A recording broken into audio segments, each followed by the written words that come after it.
Vivo Y18T.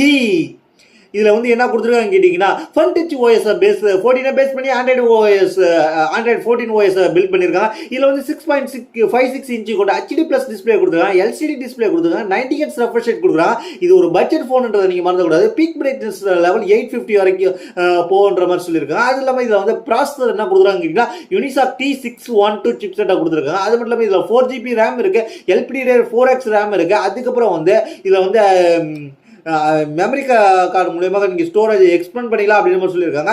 அது மட்டும் இல்லாமல் நீங்கள் விர்ச்சுவல் ரேம் 8GB ரேம் வரைக்கும் நீங்கள் கொண்டு போய்க்கலாம் அப்படின்ற மாதிரி சொல்லியிருக்காங்க. அது மட்டும் இல்லாமல் இதில் வந்து 5.2 ப்ளூடூத் சப்போர்ட் இருக்காங்க, FM ரேடியோ இருக்குது, GPS இருக்குது, எல்லாமே லொட்டு எல்லாமே கொடுத்து வச்சிருக்காங்க எல்லா ஃபோனையும் போலவே. இதில் வந்து 5000 mAh பேட்டரி இருக்குது, 15 watts ஃபாஸ்ட் சார்ஜிங் சப்போர்ட் இருக்குது அப்படின்ற மாதிரி சொல்லியிருக்காங்க. அது மட்டும் இல்லாமல் இதோட ப்ரைஸ் இந்தியாவில் எதில் கிடைக்க போகுது அப்படின்றத தெரிஞ்சுக்கலாம். இதோட ப்ரைஸை பொறுத்த வரைக்கும் தெரிஞ்சுக்கிட்டு இதோட கலர் வேரியண்ட்டை பொறுத்த வரைக்கும் ஜெம் கிரீன் அண்ட் ஸ்பேஸ்